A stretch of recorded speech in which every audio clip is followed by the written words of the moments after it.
TTD board సభ్యత్వానికి రాజీనామా చేశారు. మాజీ ఎమ్మెల్యే జంగా కృష్ణమూర్తి తన రాజీనామా లేఖను సీఎం చంద్రబాబుకు పంపించారు. గతంలో టీటీడీ తనకు కేటాయించిన భూ వివాదమే ఈ రాజీనామాకు కారణంగా తెలుస్తోంది. జంగాకు కేటాయించిన భూమిని రద్దు చేయాలని నిన్న జరిగిన కేబినెట్ భేటీలో నిర్ణయం తీసుకోవడంతో మనస్తాపానికి గురై రాజీనామా చేశారు.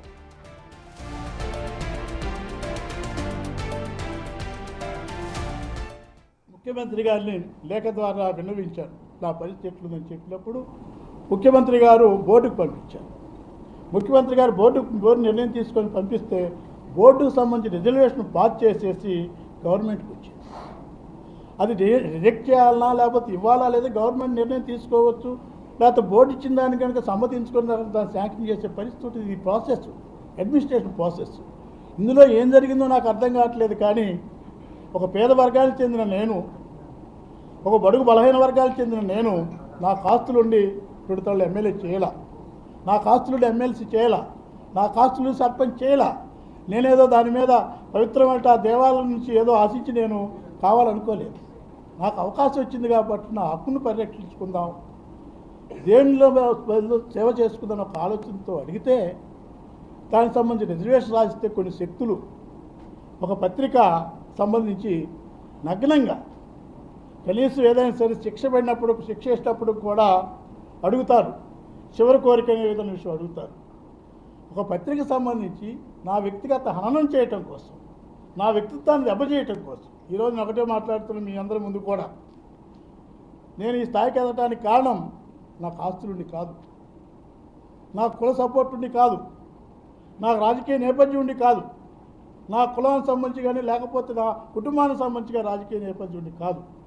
ఏదో అవకాశం వచ్చింది, ఒక కార్మికుడిగా ఒక బలహీన వర్గాలకు సంబంధించిన ప్రతినిధిగా నేను నా చేతను ఎవరు సహాయం చేయకపోయినప్పుడు కూడా నా కాళ్ళ మీద నేను ఎదిగాను. నాకున్న అవకాశం మేరకు తప్పనిసరి కూడా ఈ వర్గాలకు ఉపయోగపడాలా, సమాజం మార్పులో కాస్తో కూస్తో ఉపయోగపడాలి, నేను కూడా నా వంతు బాధ్యత నిర్వర్తించాలంటే ఆలోచనతో రాజకీయాలు చేసే వ్యక్తిని నేను. ఎన్ని ఆటుపోట్లు జరిగినప్పుడు కూడా, ఎన్ని అవమానాలు జరిగినప్పుడు కూడా అవమానాలకి ఆటుపోట్లు తట్టుకొని దేనికోసమైతే నేను రాజకీయాలు చేస్తానో ఆ రాజకీయాలు కట్టుబడినట్టు వ్యక్తిని, వ్యక్తిత్వం కలిగినటువంటి వ్యక్తికి ఇలాంటి కనీసం నన్ను ఏమాత్రం కూడా అడగకుండా నేనేదో తిరుపతి దేవస్థానానికి సంబంధించిన అపవిత్రం చేస్తున్నానని, నా వల్ల తిరుపతి దేవస్థానానికి ఏదో అప్రతిష్ట భంగం కలుగుతుందని ఏదో కట్టబెడుతున్నట్టుగా బోర్డుకు సంబంధించిన వ్యక్తులు బోర్డు చేసిన తీర్మానానికి కూడా తప్పుపడుతూ రకరకాల రాజకీయ పరిస్థితి పత్రికలో చూశాము. ఆ రోజే బాధేసింది. కానీ ఈరోజు చూస్తే పూర్తిగా రకరకాల రాసి ఇంకా ఒక అడుగు ముందుకెళ్ళేసి ఏదో కేసి నేను లబ్ధి కోసం సంబంధించినటువంటి ట్రస్ట్ ఏర్పాటు చేసుకునే ఉద్దేశంతో రాసినప్పుడు ఇది ప్రభుత్వాన్ని ఇరకాటంలో పెట్టకూడదు, చంద్రబాబు నాయుడు గారికి కానీ ఈ ప్రభుత్వానికి కానివ్వండి ఎలాంటి మచ్చ రాకూడదు, వాళ్ళు ఇబ్బంది పెట్టకూడదు అన్నటువంటి ఒక ఆలోచనతో నేను రాజీనామా చేయడం జరిగింది. అలా చెప్పి అడగొచ్చు కదా, కనీసం నన్ను ఏమాత్రం కూడా నా యొక్క అభిప్రాయాలు తీసుకోవాలా. చిన్న విషయం కాదు. ఏ సమస్యలు ఈ రాష్ట్రంలో లేనట్టుగా, ఏ సమస్యలు కూడా పట్టినట్టుగా బ్యాన్ రైటింగ్ కట్టేసి ఒక ఆర్టికల్గా రాసుకునే పరిస్థితి వచ్చిందంటే ఏమనుకాల్లో ఏం చెప్పాలో మనస్తాపం చెందాం. ఏమాత్రం కూడా ప్రభుత్వానికి కానివ్వండి, చంద్రబాబు నాయుడు గారికి కానివ్వండి నా వల్ల ఇబ్బంది జరగదని ఉద్దేశంతో రాజీనామా చేయడం జరిగింది.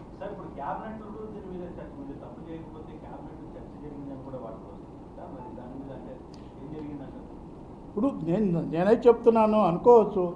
ఇప్పుడు ఎవరేమనుకున్నా ఎట్లా జరిగిందా ఏంటని నేను చెప్పలేను. క్యాబినెట్ అసలు చర్చ జరిగిందో లేదో, మరి క్యాబినెట్లో చర్చ జరగకుండా ఇక్కడ రాశారో నాకు తెలియదు కదా.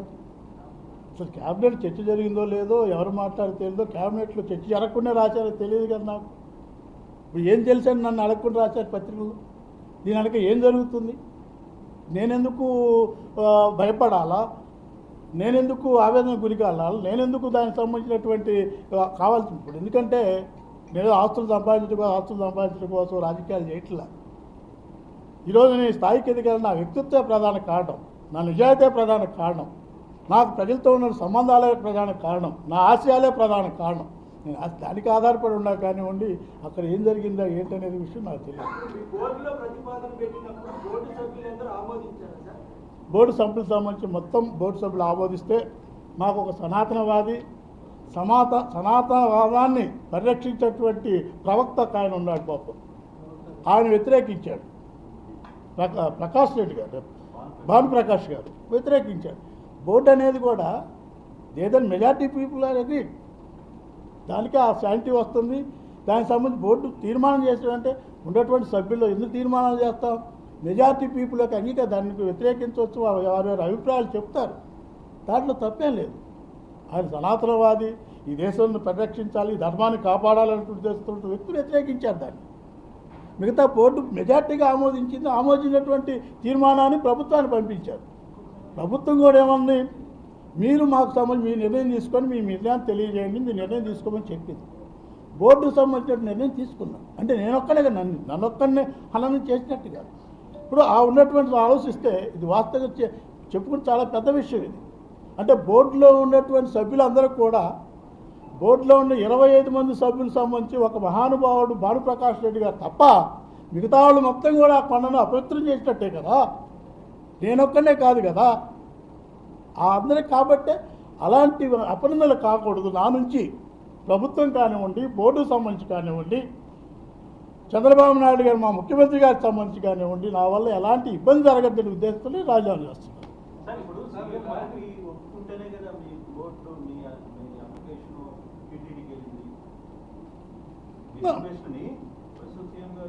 సీఎం గారికి నేను రిప్రజెంటేషన్ చేశాను. సహజ సీఎం గారు రిఫర్ చేస్తారు, పంపిస్తారు. పంపించిన తర్వాత బోర్డులో పెడతాము. బోర్డులో పెట్టిన తర్వాత బోర్డు తీర్మానం సీఎం గారు పంపించినప్పుడు మళ్ళీ బోర్డుకు సంబంధించి అధికారుల సంబంధించి రిటర్న్ పంపించారు. సీఎం రిటర్న్ మళ్ళీ సీఎం గారు ఏం చేస్తారు, మీరు నిర్ణయం చేసుకుని నిర్ణయం తెలియజేయని చెప్పేసి మళ్ళీ బోర్డుకు పంపించింది. Board is autonomous body.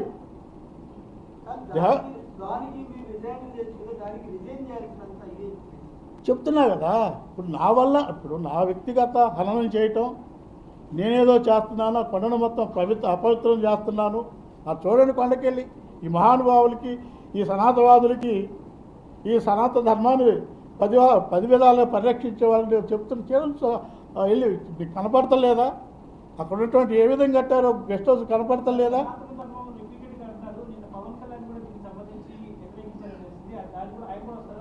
నాకు తెలియదండి. ఇప్పుడు బోర్డు ఇప్పుడు మన జరిగిన మంత్రి మండలిలో ఏం జరిగిందో నాకు తెలియదు. అది నేను అనేది మా బోర్డు మెంబర్ సంబంధించి మాట్లాడుతున్నాను. నాకు ఆయన సంబంధించినటువంటి ఎవరికుండా ఆలోచన వాళ్ళకు ఉంటాయి, ఎవరికొండే వ్యక్తిత్వం వాళ్ళకు ఉంటుంది, ఎవరికొండే ఆచార వ్యవహారాలు వాళ్ళకు ఉంటాయి, ఎవరికొండే నమ్మకాలు వాళ్ళకు ఉంటాయి. ఎవరి నమ్మకాలు నేను లోము చేయట్లేదు. మా బోర్డులో పెట్టాడు, బోర్డులో ఉన్నాడు కాబట్టి అతని గురించి నేను మాట్లాడుతున్నాను.